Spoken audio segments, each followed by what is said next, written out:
So I actually want to start potentially further back with this. Okay. And talk about where this song sits in relation to the rest of the songs that you came up with. Like, was this an early song that you had and the rest of the songs came around it, or did it come into existence while you were working on the other songs? Yeah, no, this one definitely was one of the older ones. So this song originally, I think it started with this idea I wrote in like November of, it was 2016, so my freshman year of college. Me and a couple of my friends like drove to Vicksburg. Actually, no, it was just one of my friends. We drove to Vicksburg and like it was a night, it was like the super moon or something cool. Yeah. And like we looked at this like super moon and like it was honestly super underwhelming and we were all like kind of disappointed. You were just whelmed. But we hung out like, we were whelmed. You were whelmed. We were whelmed, if you will. And we like, I just remembered writing this song called, like I wrote this love song called Modest Moon, and it's going to sound cheesier like on the like surface than like it really was, but it was a song that was basically like this moon is so modest compared to your eyes, like all this stuff. And it was, getting started. And like I wrote this whole thing, but it was really like the verses were like this perspective on like all of our little anxieties and fears and worries and doubts and all this stuff that like looks so big from where we are, but then like I was like, think the man of the moon looking down on our problems perspective on this one. Did you play this song for me? Maybe a while ago. Yeah. I don't know. As soon as you said man on the moon, I remember that was a lyric in the song. Originally, I probably played it for you or sent it to you at some point. Okay. But it was like early and like, but the bridge of Letter to Myself was in that song. It was the bridge of that song. Oh, awesome. Right. No changes at all. That's awesome. And I had that part written and I always knew that was definitely the strongest part of the song. Yeah. And so I originally thought like, that's the song. Like, but then I was listening back to the verses and there wasn't really a cohesive like hook to it that I liked. Mm-hmm. So I was like, no, I don't want to do that. Because I didn't feel like that would fit within the framework. So when you decided, when you made that decision, then is that when the rest of the lyrics came around it, or did you have another song that it was? So my sophomore year actually, so a whole year, basically a year later, over Christmas break or fall break. So this is when like totally had this like couple friends that were just being really narrow-minded and like frustratingly narrow-minded and like basically building their whole life around this idea that like perception is reality, that that their perspective was what was true and what was important, which fair, like to you that may be true, but at the same time I'm like we got to zoom out and see the big picture here, and see that like each of these little details we're so focused in on that are like becoming our whole world in this situation are really not that big of a deal if we zoom out and look. And so as soon as I wrote that song, like I was going back through old voice memos just the night I wrote, ended up being lay down all your lenses, tear down all your fences, take less offense and be less defensive. That's what I had as the chorus, and I was like, that's a hook that I want to like stick with. Yeah. But like, I remembered back to that old song that I'd written my freshman year, and I was like, this may say something a little different, but if we apply these words to this context now, it's like time is running out. Like, don't look back. Like, there's not enough time to be so narrow-minded, you know? Right.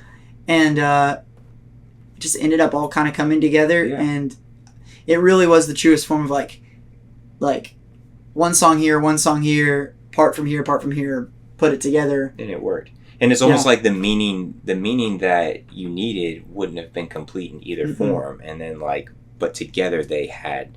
Yeah. Yeah. I needed that year to sit on that. So did the title come, like you told me a funny story about the title. So as I was writing the song, like it was originally kind of like to send a message to somebody kind of song of like, hey, like this is my anthem of like, be less defensive. Like you need to change your mind. Almost condescending. And it's a little bit. And but like in the writing of it, I realized like the whole thing I'm saying here, I need to be doing this, you know? Like I need to be applying this idea to me. That's huge. Yeah.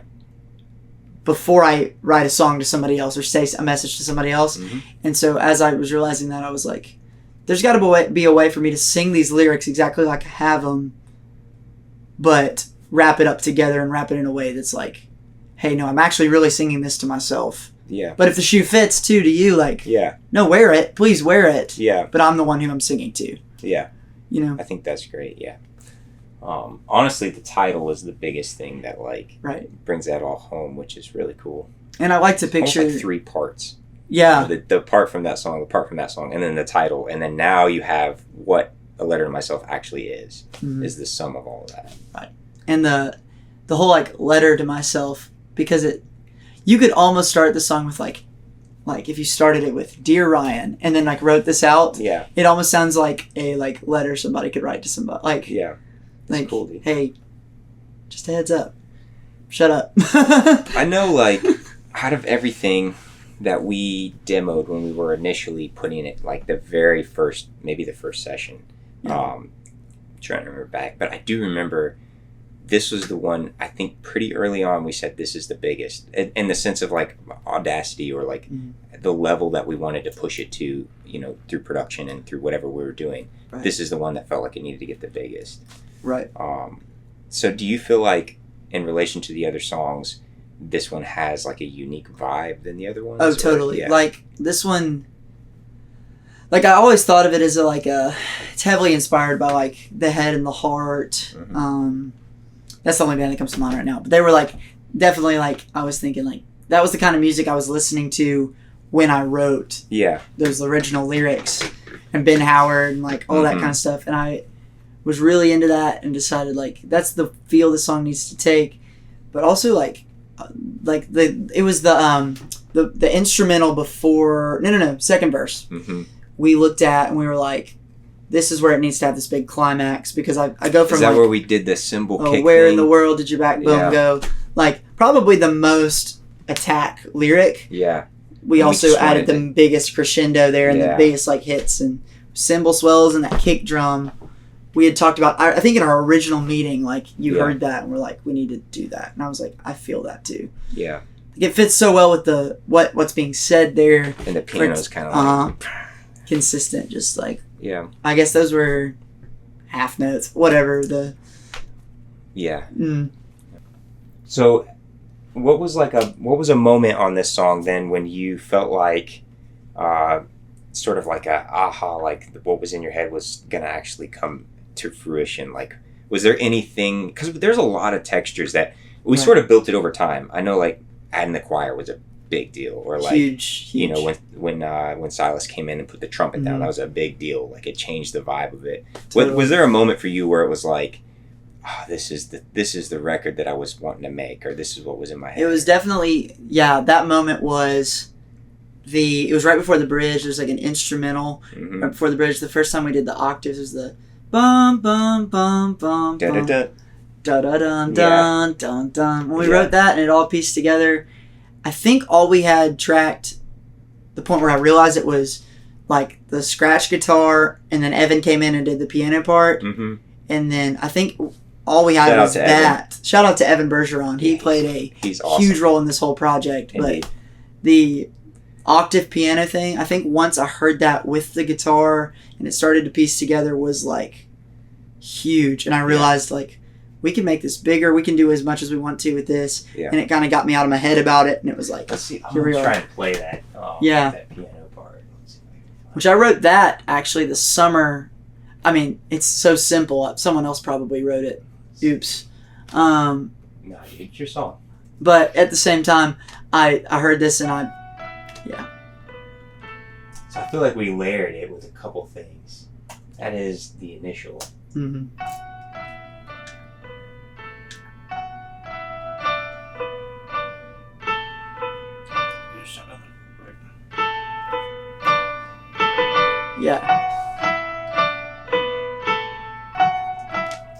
there was that, and then I think the synth under added a lot.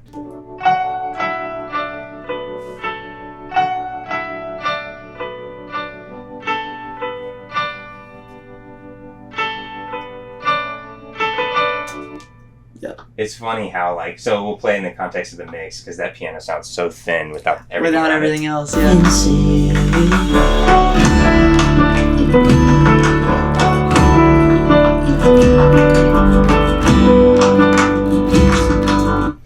which reminds me, we tracked there's at least an emulated grand here. I know we did some. Yeah. So this is also in there.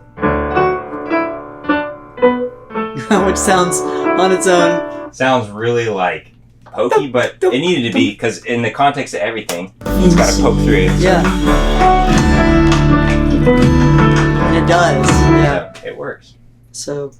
Yeah. That part definitely was the part where I was like, this song is coming together. Like, this is bigger than something I just wrote on my guitar, and which is where this song, every one of the songs I've written so far, I've like either started at a piano or a guitar. Like, haven't just been like, I have this idea, let's go in and do this start small and build out from there. No, this is awesome. I want to I want to tag onto that a little bit. Mm-hmm. So what's that like as an artist for you to have this idea and then to start to bring in people? Because I know Evan played a big role, especially early on with it, and then to just sort of watch it build or kind of direct that, produce that. Yeah, it's really hard. So for me, like, it's really hard for me to let go of an idea once I've sang it several times. You know, and a lot of people, I've heard a lot of people talk about that. Like, once you've created some song on a guitar or wherever, like solo, just you, like, in my brain, I have this idea of what the song's supposed to be, and like, my biggest battle in this whole record and this whole thing is letting go of what I expect it to be, instead of like the creating side of it. Once I let go of what I thought it was going to be, the creativity just flowed right out. Like, we were coming in here and just like a couple ideas in, we had it, what we wanted it to sound like. Yeah. But if it weren't for like the initial, like, I've just got to like let go of what I expect this to be. Yeah. Is that really a little bit? Is that difficult? Like, what do you think causes that to be difficult as an artist?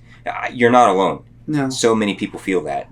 Yeah, I don't really know exactly what makes it so difficult. I think maybe it's a little bit of pride. It's a little bit of like, hey, I feel like I've worked super hard to create this thing in my head already that's like me and is this thing, and I'm like unique and is to me, and I'm also like, I don't know what the best way to say that is, but like just letting go of what people are going to think about it, or like all the work even up until that point. Yeah.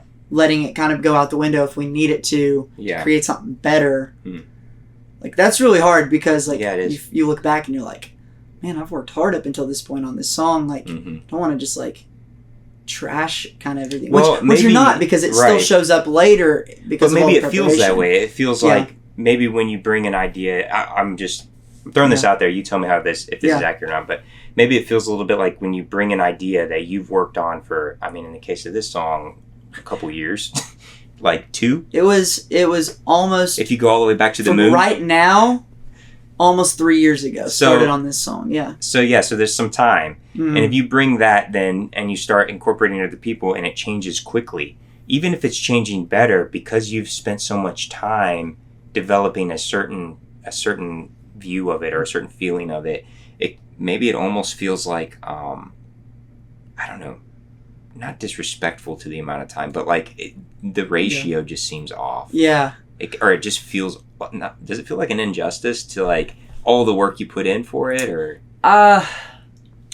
Maybe a little. I think something I'm just realizing every day when I write a song is I'm like, this is probably not going to be the way the song ends up sounding. Yeah. But it's like continuing to create, and like, it's funny to see like the songs I'm writing right now, I'm just looking forward to like 3-4 years from now looking back and seeing what became of those songs. Yeah. And how many of them were just like, this was just a practice song, or like a song that I wrote to get better at writing, versus like, all right, I took this verse from this song and this verse from this song, and just because of how this song was written, like once I got to where I let go of these songs to take pieces of them to make a bigger song, was the moment I knew something special was being created. Awesome. And it's crazy when people ask you, how do you write a song? Like, what is your process of writing a song? I'm like, sometimes, realistically, the most frequent way for me is I've written 5 or 6 songs that all have this similar theme, and I take the best things from that, and it all turns into one song. Yeah. Okay, so is there some more stuff or anything else that we could get into with Letter to Myself that you can think of? Honestly, that's about it. I don't feel like... I think it just ended up being even bigger and better than I thought it would be, which is crazy, because like me being a prideful artist was like, I really like this work as it is on me on an acoustic guitar and this one piano part. And it ended up turning into this like world you can kind of think and like be part of and be lost in. It's like, and even if you don't like on the surface at first think this song applies to you, it's like it probably does. Yeah. And so like if you put yourself in the shoes of like, does this song apply to me? Like I feel like you can learn something about yourself listening to this song, because I have in making it and writing it and everything. Yeah. This whole album, you know, is like about growing up, and like for me, this song is like probably the most introspective of the songs on the album. Like, is probably the biggest picture of that, like growing up on this album, I would say. It's the tiny mountain climb.